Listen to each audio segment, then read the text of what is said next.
Ladies and gentlemen, welcome to Indian Captures, and today we are going to discuss about Kenyans politics, and that is how to overcome terror of politics in Kenya.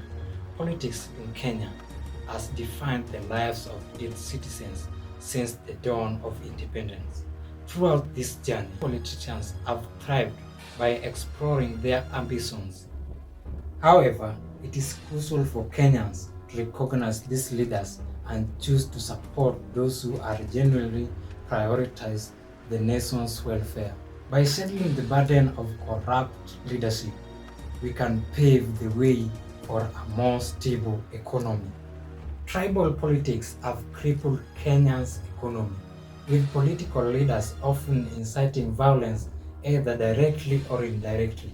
Instead of adhering to constitutional process in response to perceived electoral injustice, they incite the youth to protest, claiming that it is their right.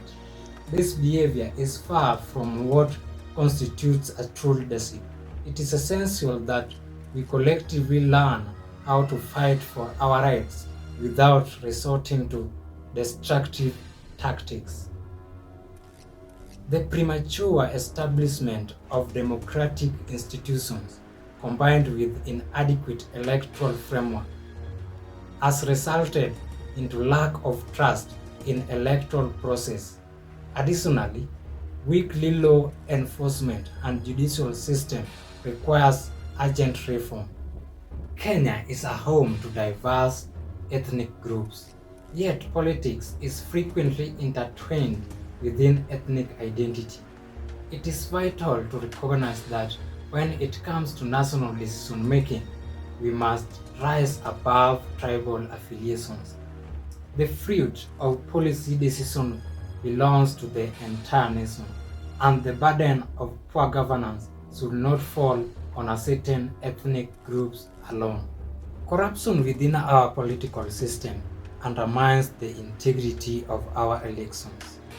Allegations of vote rigging and bribery should not be accepted as the norm. Once a leader is suspected of corruption, it is the public's duty to conduct their own audit and eliminate the roots of corruption at the grassroots levels. Since the post-election violence of 2007 and 2008, where countless lives were lost, Kenya has made strides towards creating a more peaceful electoral environment. While challenges remain, the number of violence incidents has decreased in the recent elections, indicating the progress. As citizens, we must remain vigilant and scrutinize potential leaders, ensuring that we support candidates who are committed to genuine development rather than self-serving agenda.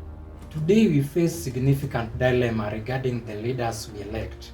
We often choose those who are more interested in maintaining power than delivering results. The impeachment of the past leaders, including the deputy president, has fueled dangerous tribal politics. Members of certain ethnic groups may feel marginalized and may hesitate to support government initiatives that could benefit their communities.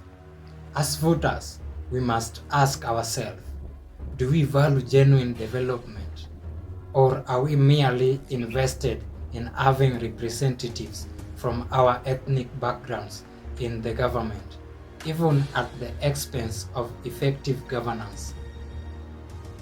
It is imperative to recognize that our leaders should represent our interests and prioritize progress above all.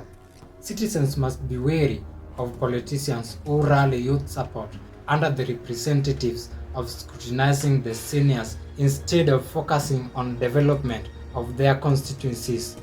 Those who spend more time undermining their colleagues rather than working for the betterment of their constituents should be held accountable. We stand at crossroads, and it is time for Kenya to embrace unity and pursue a good governance.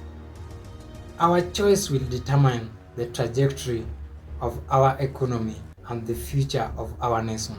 Rejecting corrupt leadership and determining accountability, we can foster an environment that nurtures growth and development for all. The time for change is now, and it begins with acknowledging our power as voters. Together, let us stand for a brighter future for Kenya. Thank you for tuning in. See you in the next episode.